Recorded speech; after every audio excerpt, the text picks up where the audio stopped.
أعوذ بالله من الشيطان الرجيم. بسم الله الرحمن الرحيم. والمحصنات من النساء إلا ما ملكت أيمانكم كتاب الله عليكم، وأحل لكم ما وراء ذلكم أن تبتغوا بأموالكم محصنين غير مسافحين، فما استمتعتم به منهن فآتوهن أجورهن فريضة، ولا جناح عليكم فيما تراضيتم به من بعد الفريضة، إن الله كان عليما حكيما. ومن لم يستطع منكم طولا أن ينكح المحسنات المؤمنات فمما ملكت أيمانكم من فتياتكم المؤمنات، والله أعلم بإيمانكم بعضكم من بعض، فانكحوهن بإذن أهلهن وآتوهن أجورهن بالمعروف محصنات غير مسافحات ولا متخذات أخدان. فإذا أحسن فإن أتين بفاحشة فعليهن نصف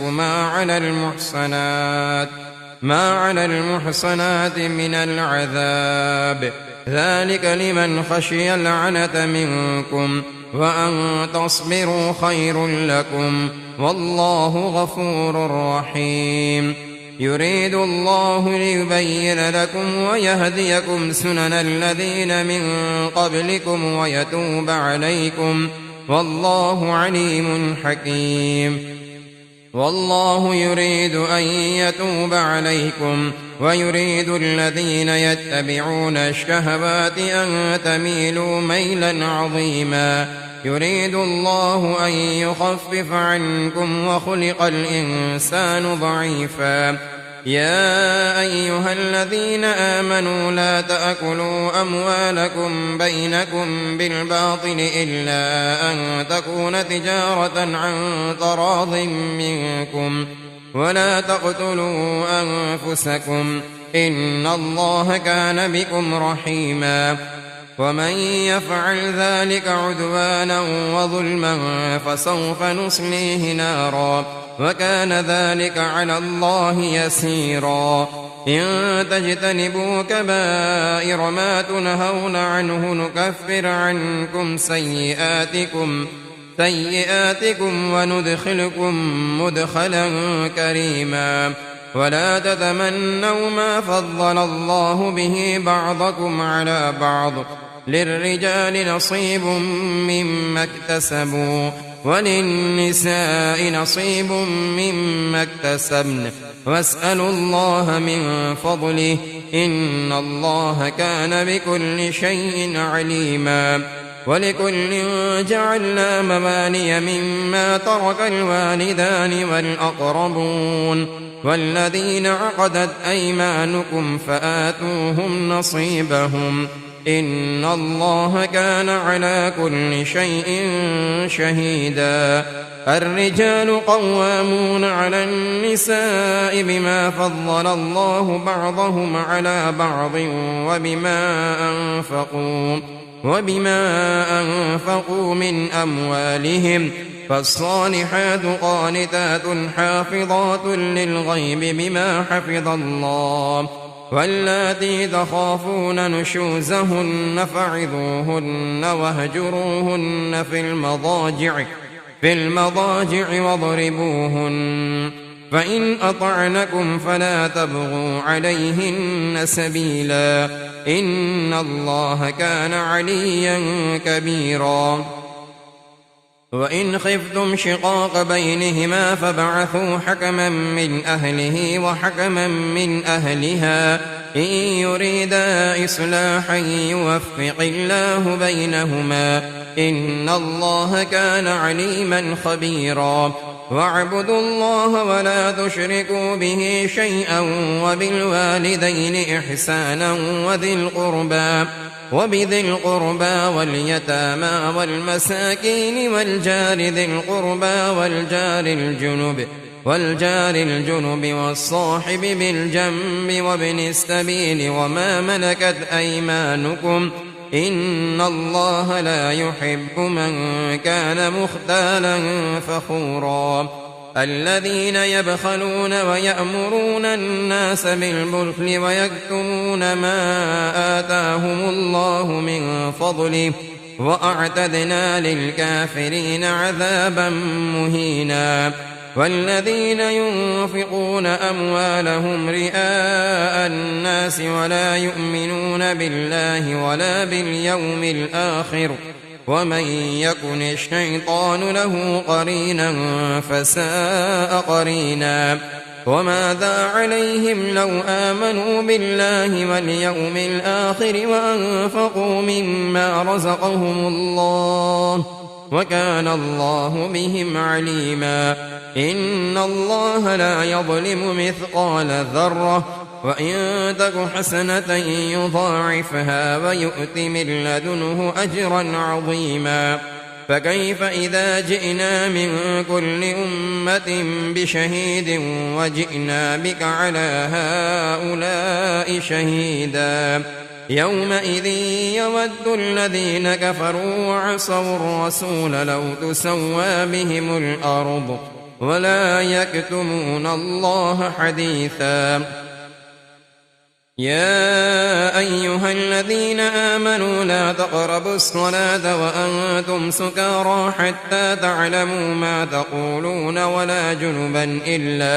إلا عابري سبيل حتى تغتسلوا وإن كنتم مرضى أو على سفر أو جاء أحد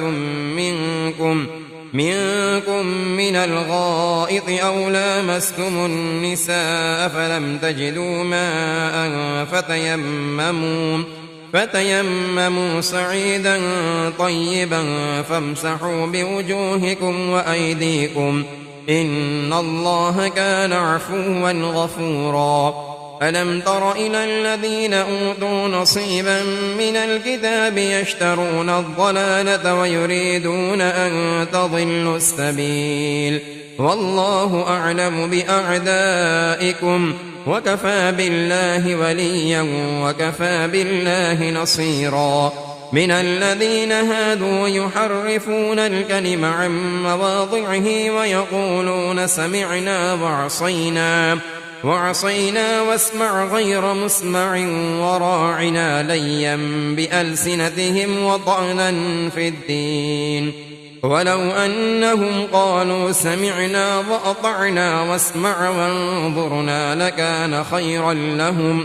لكان خيرا لهم وأقوم ولكن لعنهم الله بكفرهم فلا يؤمنون إلا قليلا يا أيها الذين أوتوا الكتاب آمنوا بما نزلنا مصدقا لما معكم من قبل أن نطمس وجوها فنردها على أدبارها أو نلعنهم كما لعنا أصحاب السبت وكان أمر الله مفعولا إن الله لا يغفر أن يشرك به ويغفر ما دون ذلك لمن يشاء ومن يشرك بالله فقد افترى إثما عظيما ألم تر إلى الذين يزكون أنفسهم بل الله يزكي من يشاء ولا يظلمون فتيلا انظر كيف يفترون على الله الكذب وكفى به إثما مبينا ألم تر إلى الذين أوتوا نصيبا من الكتاب يؤمنون بالجبت والطاغوت ويقولون للذين كفروا هؤلاء أهدى من الذين آمنوا سبيلا أولئك الذين لعنهم الله ومن يلعن الله فلن تجد له نصيرا أم لهم نصيب من الملك فإذا لا يؤتون الناس نقيرا أم يحسدون الناس على ما آتاهم الله من فضله فقد آتينا آل إبراهيم الكتاب والحكمة وآتيناهم ملكا عظيما فمنهم من آمن به ومنهم من صد عنه وكفى بجهنم سعيرا إن الذين كفروا بآياتنا سوف نصليهم نارا كلما نضجت جلودهم بدلناهم جلودا غيرها ليذوقوا العذاب إن الله كان عزيزا حكيما والذين آمنوا وعملوا الصالحات سندخلهم جنات تجري من تحتها الأنهار خالدين فيها أبدا لهم فيها أزواج مطهرة وندخلهم ظلا ظليلا إن الله يأمركم أن تؤدوا الأمانات إلى أهلها وإذا حكمتم بين الناس أن تحكموا بالعدل إن الله نعم يعظكم به إن الله كان سميعا بصيرا يا أيها الذين آمنوا أطيعوا الله وأطيعوا الرسول وأولي الأمر منكم فإن تنازعتم في شيء فردوه إلى الله والرسول إن كنتم تؤمنون بالله واليوم الآخر ذلك خير وأحسن تأويلا ألم تر إلى الذين يزعمون أنهم آمنوا بما أنزل إليك وما أنزل من قبلك يريدون أن يتحاكموا إلى الطاغوت وقد أمروا أن يكفروا به ويريد الشيطان أن يضلهم ضلالا بعيدا وإذا قيل لهم تعالوا إلى ما أنزل الله وإلى الرسول رأيت المنافقين يصدون عنك صدودا فكيف إذا أصابتهم مصيبة بما قدمت أيديهم ثم جاءوك يحلفون بالله إن أردنا إلا إحسانا وتوفيقا أولئك الذين يعلم الله ما في قلوبهم فأعرض عنهم وعظهم وقل لهم في أنفسهم قولا بليغا وما أرسلنا من رسول إلا ليطاع بإذن الله ولو أنهم إذ ظلموا أنفسهم جاءوك فاستغفروا الله واستغفر لهم الرسول لوجدوا الله توابا رحيما فلا وربك لا يؤمنون حتى يحكموك فيما شجر بينهم ثم لا يجدوا في أنفسهم حرجا مما قضيت ويسلموا تسليما ولو أنا كتبنا عليهم أن اقتلوا أنفسكم أو اخرجوا من دياركم ما فعلوه إلا قليل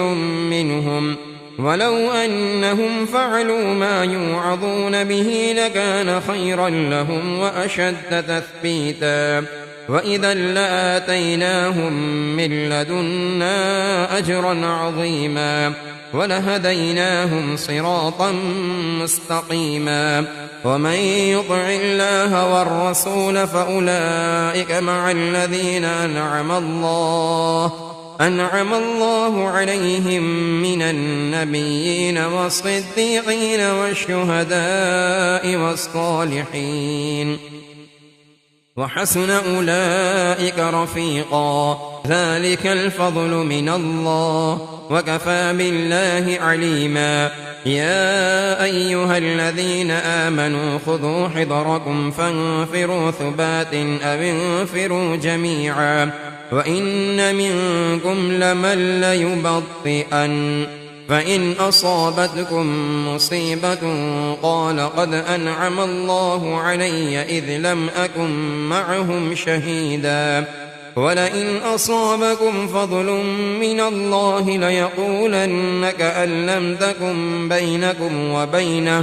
وبينه مودة يا ليتني كنت معهم فأفوز فوزا عظيما فليقاتل في سبيل الله الذين يشرون الحياة الدنيا بالآخرة ومن يقاتل في سبيل الله فيقتل أو يغلب فسوف نؤتيه أجرا عظيما وما لكم لا تقاتلون في سبيل الله والمستضعفين من الرجال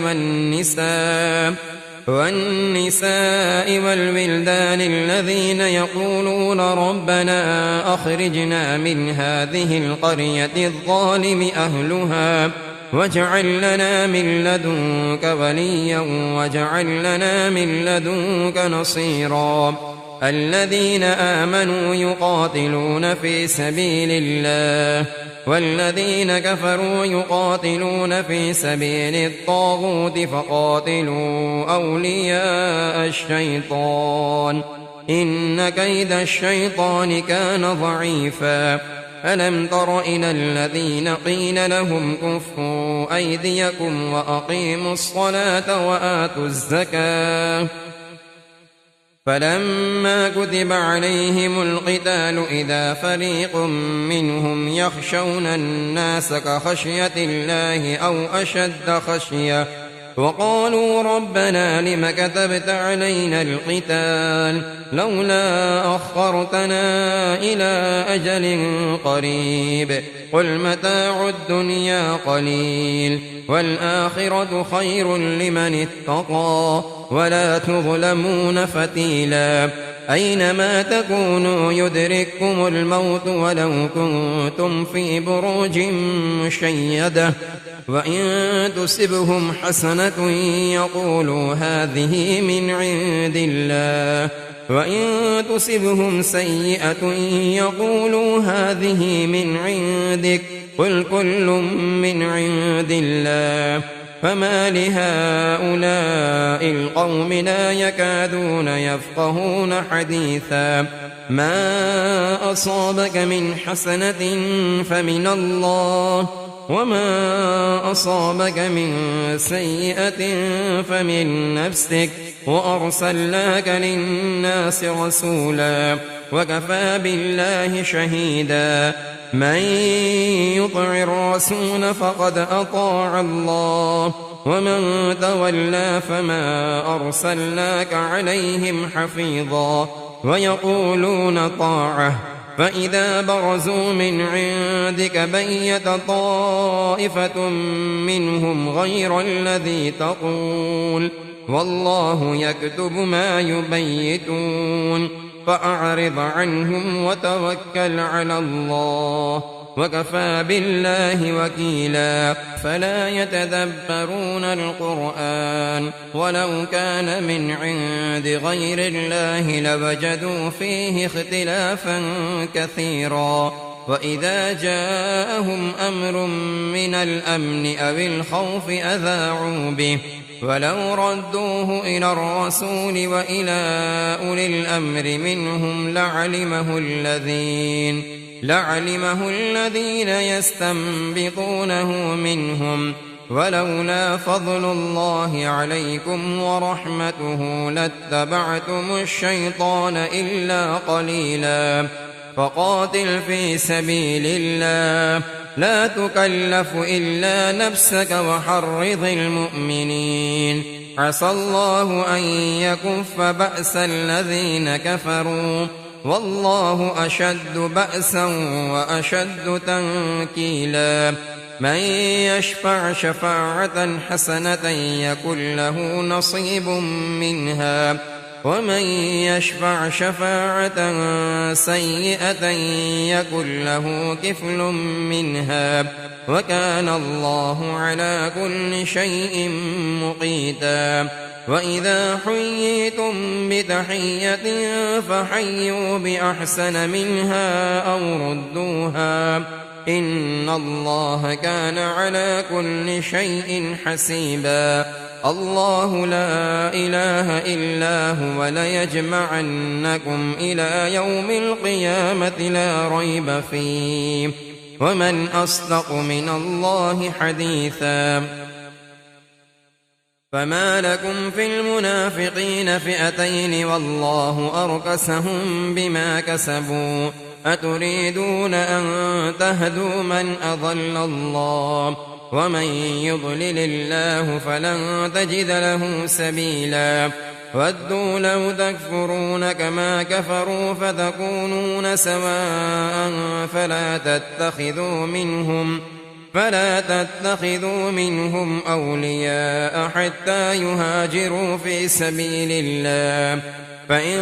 تولوا فخذوهم واقتلوهم حيث وجدتموهم ولا تتخذوا منهم وليا ولا نصيرا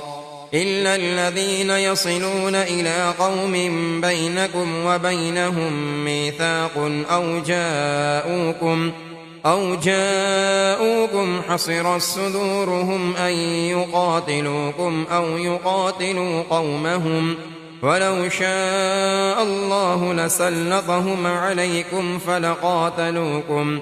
فإن اعتزلوكم فلم يقاتلوكم وألقوا إليكم السلم فما جعل الله لكم عليهم سبيلا ستجدون آخرين يريدون أن يأمنوكم ويأمنوا قومهم كلما ردوا إلى الفتنة أركسوا فيها فإن لم يعتزلوكم ويلقوا إليكم السلم ويكفوا أيديهم فخذوهم واقتلوهم حيث ثقفتموهم وأولئكم جعلنا لكم عليهم سلطانا مبينا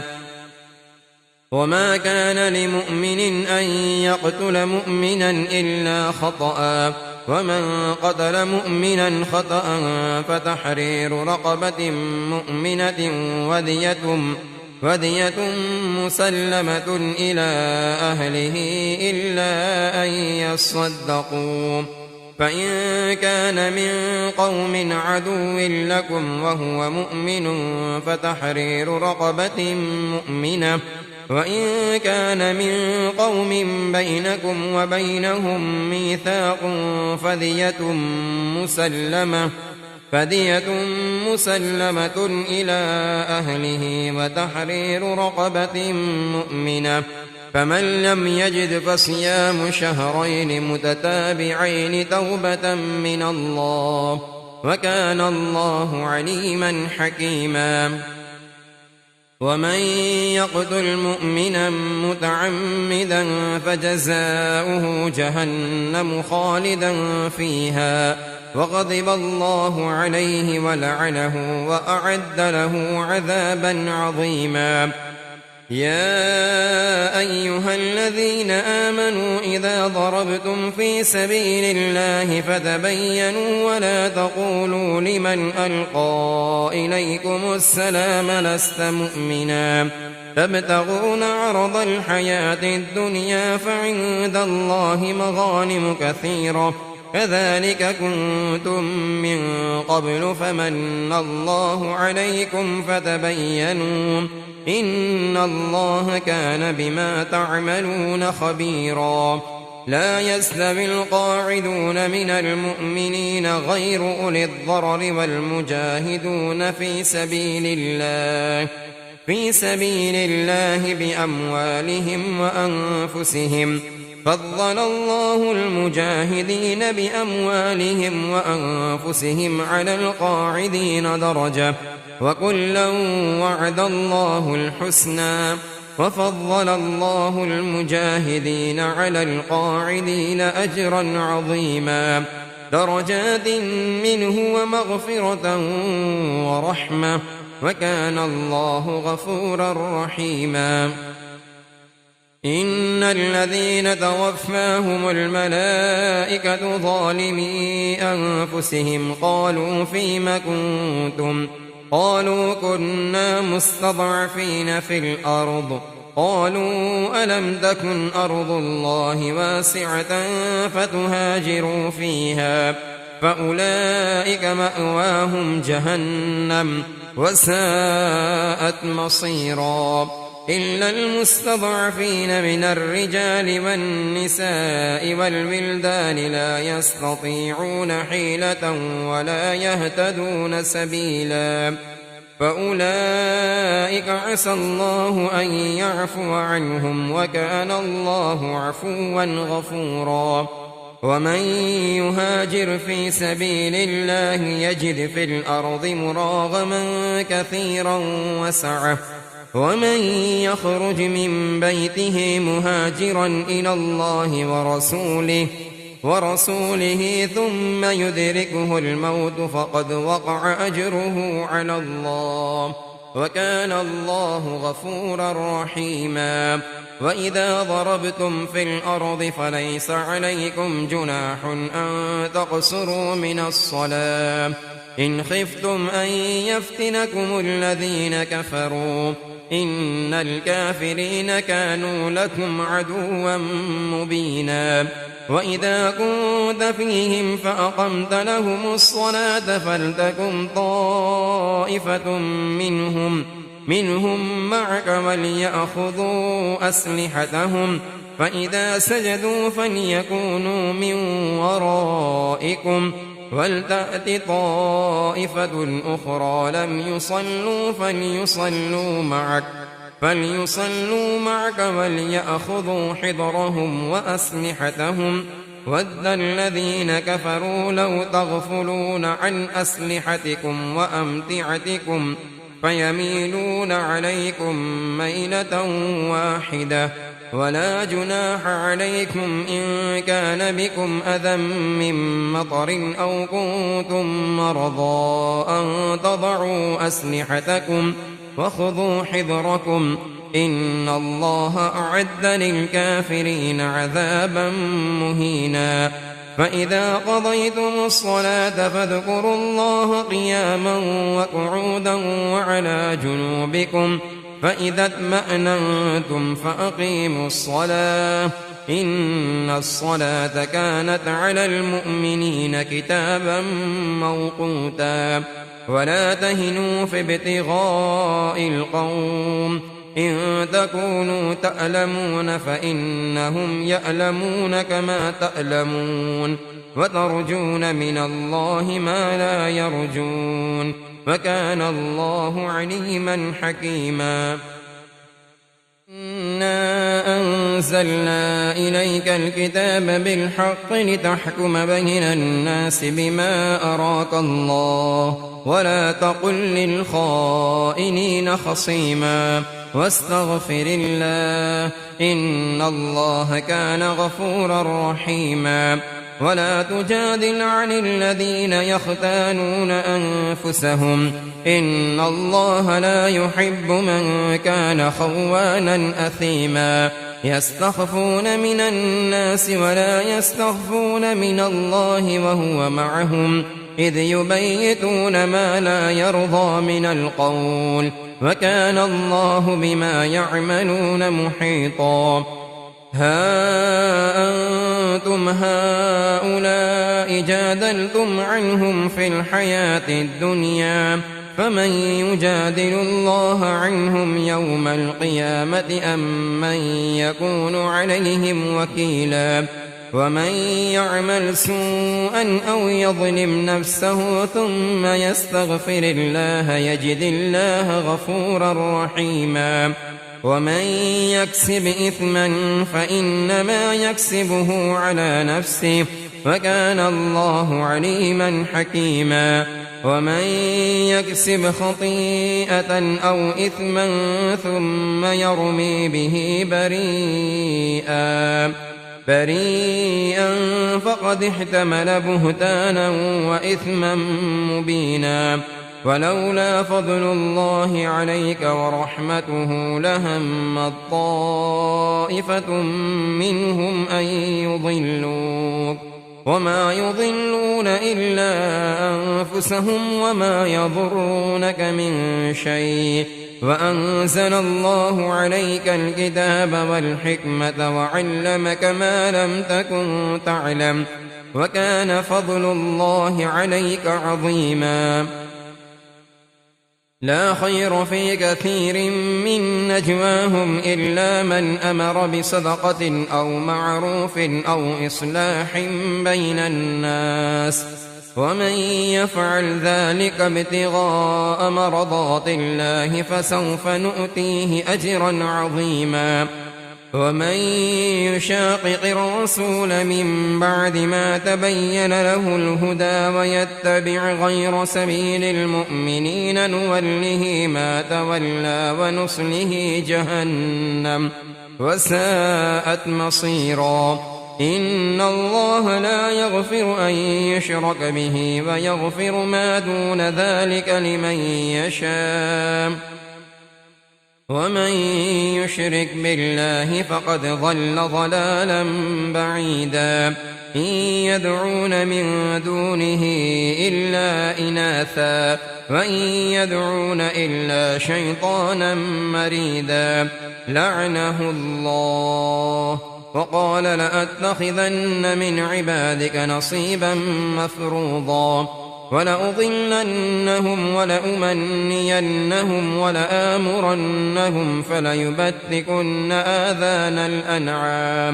آذان الأنعام ولآمرنهم فليغيرن خلق الله. ومن يتخذ الشيطان وليا من دون الله فقد خسر خسرانا مبينا. يعدهم ويمنيهم وما يعدهم الشيطان إلا غرورا. أولئك مأواهم جهنم ولا يجدون عنها محيصا. والذين آمنوا وعملوا الصالحات سندخلهم جنات تجري من تحتها الأنهار خالدين فيها أبدا وعد الله حقا ومن أصدق من الله قيلا. ليس بأمانيكم ولا أماني أهل الكتاب من يعمل سوءا يجز به ولا يجد له من دون الله وليا ولا نصيرا. ومن يعمل من الصالحات من ذكر أو أنثى وهو مؤمن فأولئك يدخلون الجنة ولا يظلمون نقيرا. ومن أحسن دينا ممن أسلم وجهه لله وهو محسن واتبع ملة إبراهيم حنيفا واتخذ الله إبراهيم خليلا. ولله ما في السماوات وما في الأرض وكان الله بكل شيء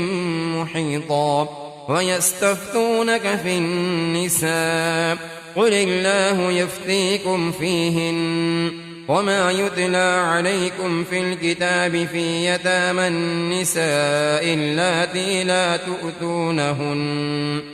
لا تؤتونهن ما كتب لهن وترغبون أن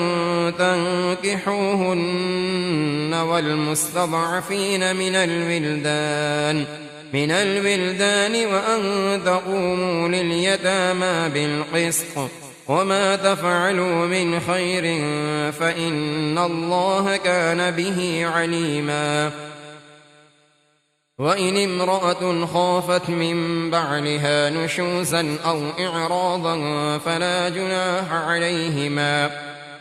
جناح عليهما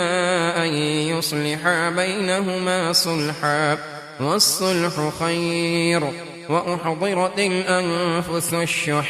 وإن تحسنوا وتتقوا فإن الله كان بما تعملون خبيرا. ولن تستطيعوا أن تعدلوا بين النساء ولو حرصتم، فلا تميلوا كل الميل فتذروها كالمعلقة، وإن تصلحوا وتتقوا فإن الله كان غفورا رحيما. وإن يتفرقا يغن الله كلا من سعته، وكان الله واسعا حكيما. ولله ما في السماوات وما في الأرض، ولقد وصينا الذين أوتوا الكتاب من قبلكم وإياكم أن اتقوا الله، وإن تكفروا فإن لله ما في السماوات وما في الأرض، وكان الله غنيا حميدا. ولله ما في السماوات وما في الأرض، وكفى بالله وكيلا. إن يشأ يذهبكم أيها الناس ويأت بآخرين، وكان الله على ذلك قديرا. من كان يريد ثواب الدنيا فعند الله ثواب الدنيا والآخرة، وكان الله سميعا بصيرا. يا أيها الذين آمنوا كونوا قوامين بالقسط شهداء لله ولو على أنفسكم أو الوالدين والأقربين، إن يكن غنيا أو فقيرا فالله أولى بهما، فلا تتبعوا الهوى أن تعدلوا، وإن تلووا أو تعرضوا فإن الله كان بما تعملون خبيرا. يا أيها الذين آمنوا بالله ورسوله والكتاب الذي نزل على رسوله والكتاب الذي أنزل من قبل، ومن يكفر بالله وملائكته وكتبه ورسله واليوم الآخر فقد ضل ضلالا بعيدا. إن الذين آمنوا ثم كفروا ثم آمنوا ثم كفروا ثم ازدادوا كفرا لم يكن الله ليغفر لهم ولا ليهديهم سبيلا. بشر المنافقين بأن لهم عذابا أليما. الذين يتخذون الكافرين أولياء من دون المؤمنين أيبتغون عندهم العزة فإن العزة لله جميعا. وقد نزل عليكم في الكتاب أن إذا سمعتم آيات الله يكفر بها ويستهزأ بها فلا تقعدوا معهم حتى يخوضوا في حديث غيره، إنكم إذا مثلهم، إن الله جامع المنافقين والكافرين في جهنم جميعا. الذين يتربصون بكم فإن كان لكم فتح من الله قالوا ألم نكن معكم، وإن كان للكافرين نصيب قالوا ألم نستحوذ عليكم ونمنعكم من المؤمنين. فالله يحكم بينكم يوم القيامة ولن يجعل الله للكافرين على المؤمنين سبيلا. إن المنافقين يخادعون الله وهو خادعهم وإذا قاموا إلى الصلاة قاموا كسالى يراءون الناس ولا يذكرون الله إلا قليلا مذبذبين بين ذلك لا إله هؤلاء ولا إله هؤلاء ومن يضلل الله فلن تجد له سبيلا. يا أيها الذين آمنوا لا تتخذوا الكافرين أولياء من دون المؤمنين أتريدون أن تجعلوا لله عليكم سلطانا مبينا إن المنافقين في الدرك الأسفل من النار ولن تجد لهم نصيرا إلا الذين تابوا وأصلحوا واعتصموا بالله وأخلصوا دينهم لله فأولئك مع المؤمنين وسوف يؤتي الله المؤمنين أجرا عظيما ما يفعل الله بعذابكم إن شكرتم وآمنتم وكان الله شاكرا عليما